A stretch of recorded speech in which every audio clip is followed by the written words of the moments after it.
Assalamualaikum warahmatullahi wabarakatuh. Saya Sunarmo SEMSI, dosen program studi manajemen Fakultas Ekonomi dan Bisnis Universitas Al-Azhar Indonesia. Saya menjadi dosen tetap sejak tahun 2020 dengan bidang keahlian yaitu ekonomi Islam.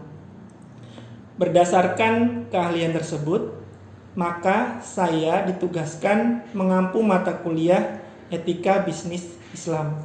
Pada kesempatan ini, saya menjelaskan tentang mata kuliah Etika Bisnis Islam dengan pendekatan DIA, Delivery, Interaction, dan Assessment.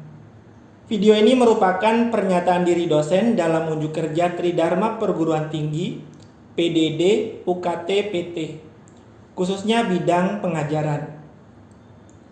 Video ini dibuat sebagai salah satu prasyarat mengikuti sertifikasi dosen tahun 2024. Mata kuliah Etika Bisnis Islam diajarkan pada semester 4 dengan total SKS yaitu 3 SKS. Dan mata kuliah ini bersifat wajib dan tidak memiliki syarat. Dan bahasa yang digunakan pada mata kuliah ini yaitu bahasa Indonesia. Deskripsi mata kuliah. Mata kuliah ini bertujuan untuk memberikan pengetahuan dasar dan menganalisis bagaimana latar belakang lahirnya etika bisnis, definisi etika, memudarnya konsep kapitalisme atau sekulerisme dalam bisnis, permasalahan penerapan kapitalisme, serta bagaimana prinsip-prinsip Islam diterapkan di suatu negara, termasuk di dalam bisnis. Sehingga mahasiswa diharapkan mampu menjelaskan tentang perkembangan teori etika, etika bisnis, dan etika dalam bisnis Islam secara menyeluruh ataupun komprehensif. Capaian pembelajaran lulusan pada mata kuliah Etika Bisnis Islam yang pertama, mampu mengambil keputusan secara tepat dalam konteks penyelesaian masalah di keahliannya berdasarkan hasil analisis informasi dan data.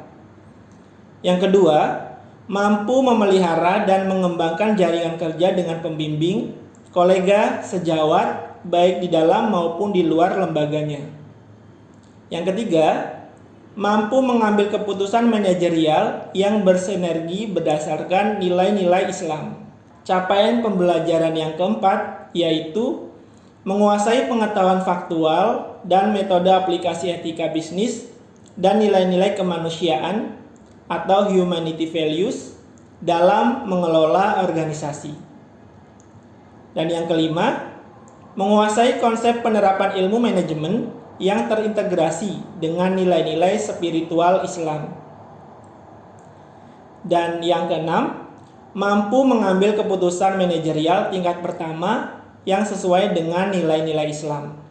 Materi pembelajaran pada mata kuliah Etika Bisnis Islam yang pertama, konsep kapitalisme dalam bisnis. Yang kedua, tentang konsep etika dan isu etika bisnis kontemporer. Yang ketiga, dasar dan nilai Islam. Yang keempat, aspek etika bisnis Islam. Yang kelima, pengawasan dan tantangan etika di masa yang akan datang.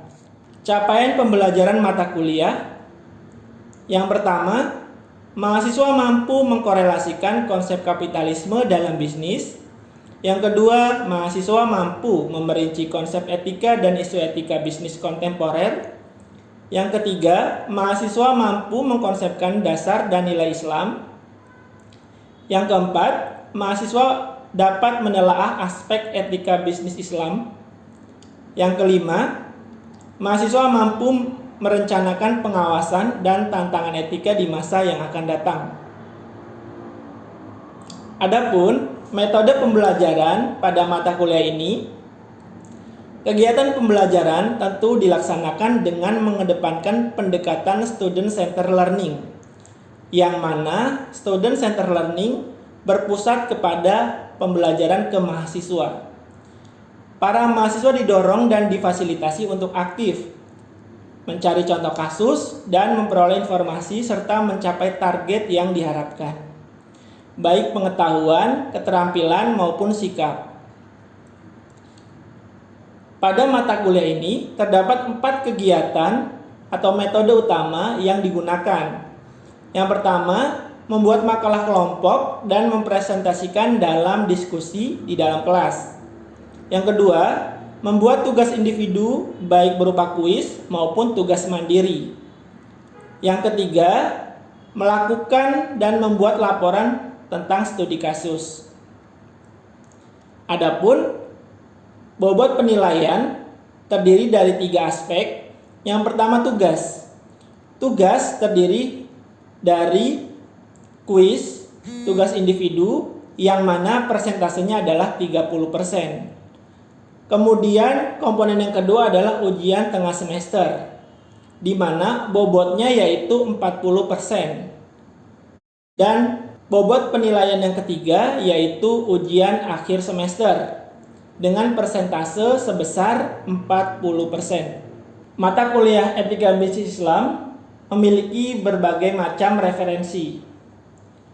Referensi yang digunakan pada mata kuliah Etika Bisnis Islam diantaranya, yang pertama Sofyan S. Harahap tahun 2011 yang berjudul Etika Bisnis dalam Perspektif Islam, yang dipublikasikan oleh Salemba 4, Jakarta.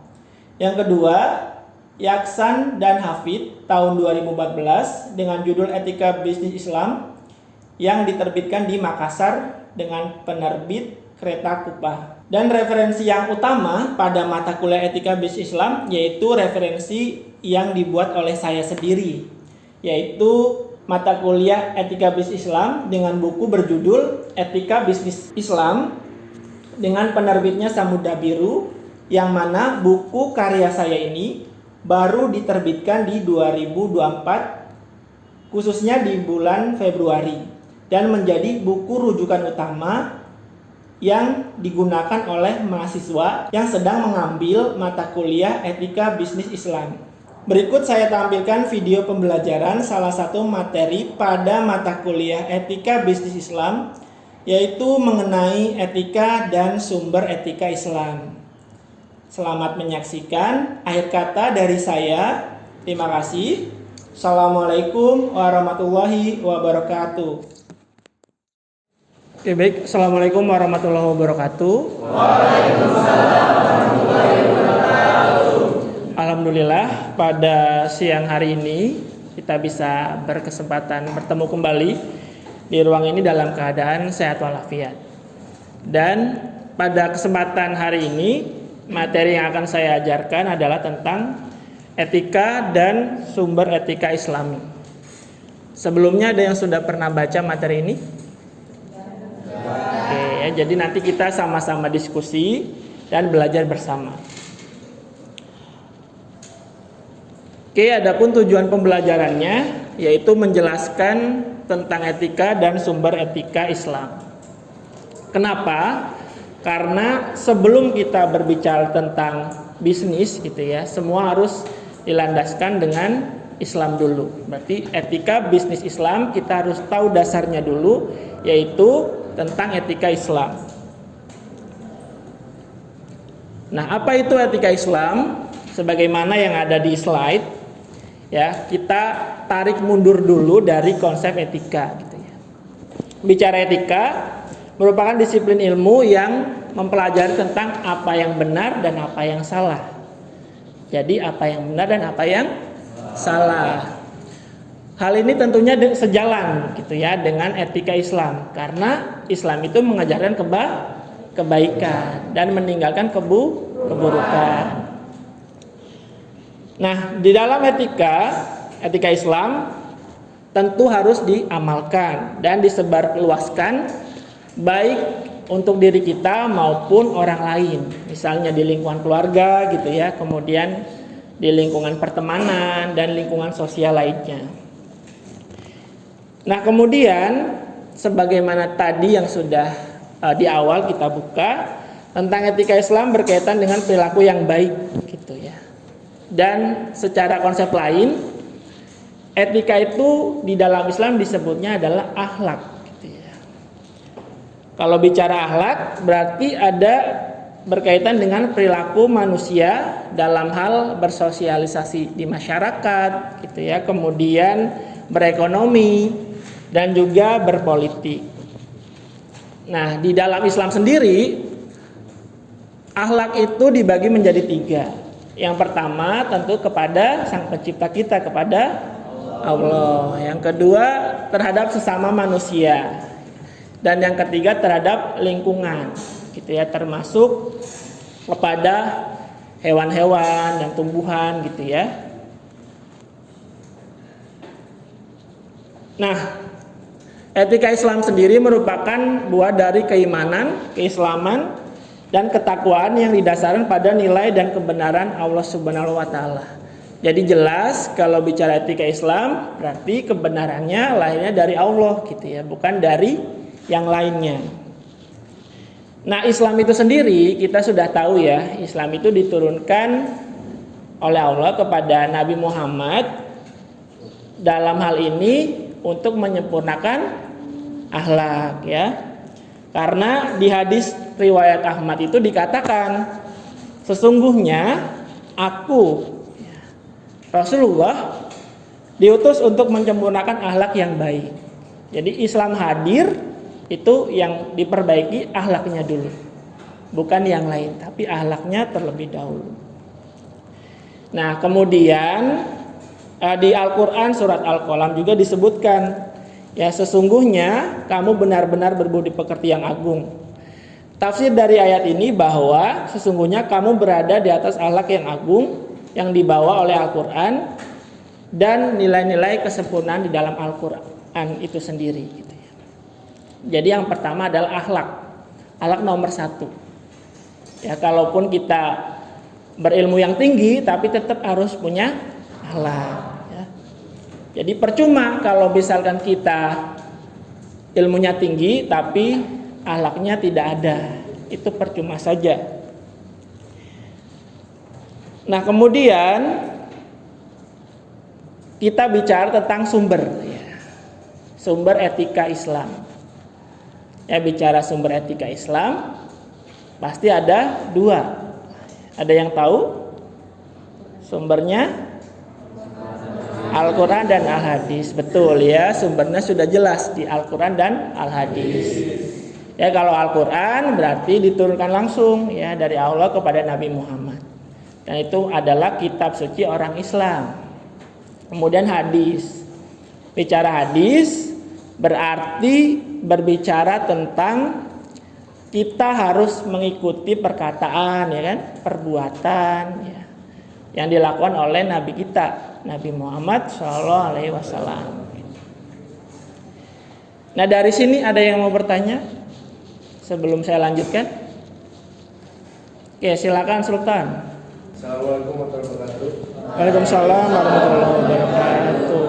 Saya ingin bertanya, apa perbedaan dari perbedaan mendasar antara etika Islam dan etika umum? Oke, baik, terima kasih Sultan, pertanyaannya sangat menarik ya. Jadi perbedaan antara etika umum dan etika Islam itu yang mendasarnya itu apa gitu. Nah, sudah jelas. Yang pertama bicara dari sumbernya dulu. Kalau bicara tentang etika umum, itu sumbernya dari akal pikiran. Dari akal pikiran manusia yang sifatnya terbatas. Gitu. Misalnya, kalau menurut saya benar, menurut kalian belum tentu benar. Itu kan terbatas, artinya tidak sama, ya kan? Kalau sumber etika Islam sudah jelas. Ya, ada 2 tadi yang paling utama. Ya, dari Al-Quran dan Al-Hadis. Ya, semuanya adalah perintah Allah. Ya, kalau hadis berarti yang diterapkan oleh Nabi dan ditiru oleh kita sebagai umatnya. Itu ya. Jadi dari situ sudah terlihat bahwa dari sumbernya aja sudah beda. Ya, dari akal dan dari Al-Quran dan hadis gitu. Bisa saya lanjutkan? Oke, kita lanjutkan dulu ya. Nah, ini adalah parameter. Nah, parameter itu apa? Parameter itu ukuran. Ya, ukuran etika Islam yang perlu dipahami. Yang pertama, segala tingkah laku bersifat etis dan bergantung pada niat. Innamal a'malu binniyat. Segala sesuatu bergantung niatnya, gitu ya. Dan niat itu yang tahu hanya Allah, gitu. Misalnya saya ke kampus, ya, niatnya ingin belajar, ya sudah sampai kampus, alhamdulillah, gitu ya. Kemudian yang kedua, niat yang baik diikuti di perilaku yang baik, maka dinilai ibadah. Jadi kalau niatnya baik, positif, itu dicatatnya ibadah, diberi poin oleh Allah, misalnya satu ibadah sudah terlaksana dari niatnya, gitu kan? Kemudian yang ketiga, Islam memberikan kebebasan sesuai keinginannya, tapi tidak berlaku perihal tanggung jawab dan keadilan. Jadi khusus untuk tanggung jawab dan keadilan itu tidak bebas, gitu ya. Melainkan memang sudah ada pakemnya. Ya, tanggung jawab sudah harus seperti itu, gitu ya. Adil ya harus melihat kondisi, gitu ya. Lalu yang keempat, nah pasti percaya sepenuhnya kepada Allah, gitu. Jadi segala sesuatu kita gantungkan ke Allah saja, gitu. Kita sudah berikhtiar, ya, kita sudah berusaha, sudah kita percayakan hasilnya bagus atau tidak bagus itu sudah kehendak Allah yang menentukan, ya. Kemudian yang kelima, parameter yang kelima, etika tidak berkaitan dengan jumlah. Jadi bukan kuantitas, tapi kemaslahatan. Ada yang tahu apa itu maslahat? Ada yang mau tanya? Oke, dia silakan. Kan itu etika poin 5 itu etika yang berkaitan dengan jumlah, terus melainkan berkaitan dengan kemaslahatan atau kebermanfaatan. Ini boleh dijelasin apa yang dimaksud sama kemaslahatan atau kebermanfaatan? Oke, baik, terima kasih dia. Oke, jadi pertanyaan tentang kemaslahatan. Jadi ada kata maslahat di sini ya, maslahat. Ya, maslahat itu berkaitan dengan kebaikan, kebermanfaatan. Apa arti secara spesifiknya? Kemaslahatan itu artinya memperbanyak kebaikan dan mengurangi ketidakbaikan atau keburukan atau mudorot, ya, di dalam Islam namanya mudorot. Ya, jadi perbanyaklah hal-hal yang memberikan kebermanfaatan dibanding yang tidak bermanfaat. Apa contohnya, gitu ya? Kita ambil contoh terkait di lingkungan bisnis, ya. Misalnya perusahaan, gitu ya. Perusahaan tersebut mendapatkan profit yang tinggi, gitu. Dan dia harus memberikan bantuan, gitu ya, kepada masyarakat di sekitar perusahaan tersebut. Nah, artinya perusahaan ini menerapkan konsep kemaslahatan. Ya, berarti sekitarnya, ya, sekitar perusahaan tersebut, sekitar industri tersebut itu menikmati manfaat dari laba perusahaan itu. Jadi tidak hanya dinikmati oleh perusahaan, tapi disebarkan juga, ya, melalui bantuan, gitu ya. Itulah yang namanya maslahat. Berikutnya parameter yang keenam, ya. Islam menggunakan etika terbuka terhadap etika dan berorientasi pada diri sendiri, namun sifat egois sangat dilarang. Jadi berorientasi pada diri sendiri artinya di sini bahwa harus fokus, gitu ya. Seseorang itu harus fokus. Ya, bicara etika, ya kita harus fokus kepada diri kita, memperbaiki diri kita. Tapi egois, sombong itu nggak boleh. Jangan mentang-mentang nih, misalnya kalian sudah berpendidikan S1, kalian sombong, ya, etikanya nggak bagus, ya. Kemudian egois, itu tidak boleh, gitu, ya. Kemudian yang ketujuh, Nah, ini keputusan harus berdasarkan Al-Quran dan kondisi alam sekitar. Ya, jadi keputusannya tadi berkaitan juga dengan apakah yang keputusan ini memberikan manfaat atau enggak. Kalau lebih banyak memberikan manfaatnya sesuai dengan anjuran di Quran, ambillah keputusan itu. Kalau tidak lebih banyak memberikan manfaat, tidak diambil gitu. Lalu yang ke-8, nah ini perbedaannya ya. Tidak seperti etika yang diyakini agama lain atau etika secara umum, Islam mendorong umat manusia untuk melaksanakan tazkiyah melalui partisipasi aktif dalam kehidupan. Nah, ini artinya apa? Jadi artinya di sini partisipasi aktif. Jadi saling tolong menolong gitu ya. Jadi satu sama lain gitu ya, saling bahu membahu, tolong menolong gitu. Sesama umat muslim gitu. Ya, harus tolong menolong. Hal ini membuktikan bahwa kita itu taat gitu ya. Kita taat kepada aturan yang sudah dibuat oleh Allah Subhanahu wa taala.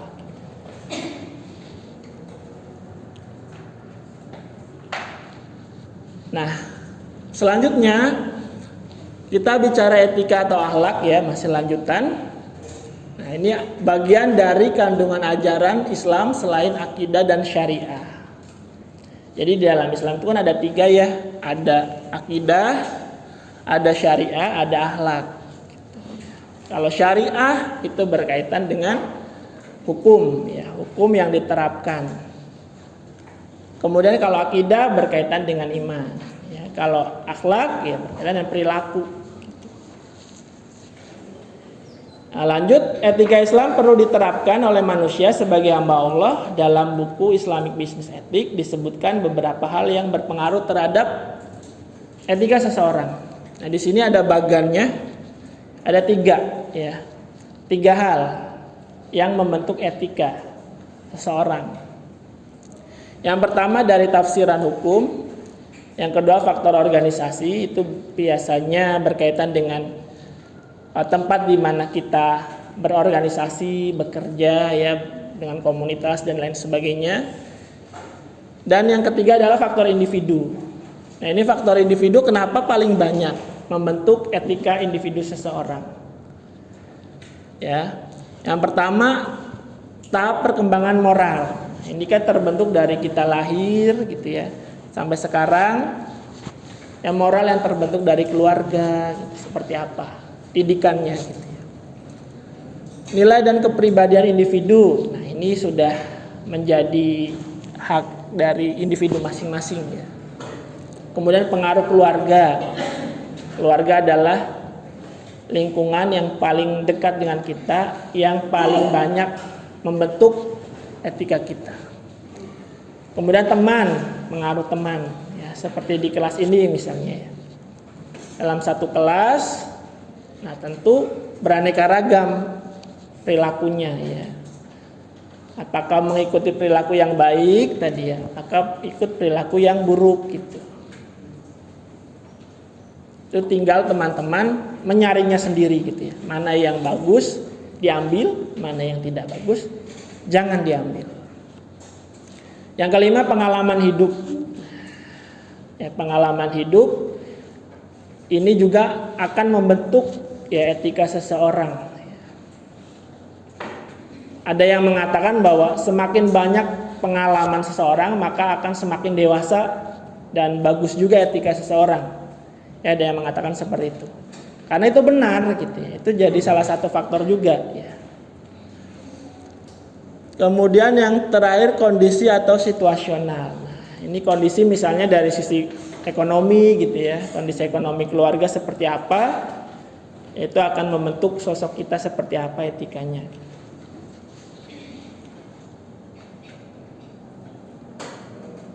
Nah, ini tadi sudah ya. Ada 2 diulas kembali. Ya, kalau etika Islam itu sudah jelas ya. Supaya kita tahu bahwa etika Islam itu memang 2 sumber utamanya, Al-Quran dan hadis. Kalau di Al-Quran ya sudah jelas, kita ikut apa kata Al-Quran. Pasti benar, tidak mungkin salah. Ya, kalau hadis ya dicontohkan oleh Rasulullah. Ya, perilaku-perilakunya. Misalnya seperti apa? Ya. Misalnya di dalam contoh yang diajarkan oleh Rasulullah, misalnya amanah gitu kan ya. Diberikan tanggung jawab, harus amanah gitu kan. Kemudian dalam berdagang harus jujur, jangan bohong. Berikan deskripsi produk sesuai dengan yang aslinya. Kemudian di marketingnya juga ya, jangan bohong juga ya. Tunjukkan yang sebenar-benarnya, jangan dimanipulasi. Jadi sifat-sifat Rasul yang dituliskan di dalam hadis dan dicontoh oleh kita, diterapkan oleh kita gitu. Ya, itulah yang bisa ya membedakan etika umat muslim dengan yang lain. Begitu juga nanti kalau sudah masuk ke ranah bisnis gitu. Etika ini penting, kunci utamanya. Sekarang banyak kasus-kasus ya, banyak korupsi, ya kan? Kemudian apalagi suap gitu ya. Kemudian pemalsuan laporan keuangan. Nah, itu kan semuanya contoh-contoh bukan etika Islami ya. Itu contoh-contoh etika yang berlandaskan pada akal aja. Kalau berlandaskan pada akal, nanti dibawanya ke materialistik. Kalau dibawanya ke materialistik, nanti segala macam cara dilakukan untuk mendapatkan kekayaan. Cara yang dilakukan yang diharamkan atau yang dilarang ya oleh agama Islam, ya oleh Allah Subhanahu wa taala. Oke, baik, mungkin itu saja. Masih ada pertanyaan? Atau sudah cukup jelas? Oke, jelas. Mohon maaf kalau ada salah-salah kata. Terima kasih atas perhatiannya teman-teman mahasiswa sekalian. Assalamualaikum warahmatullahi wabarakatuh.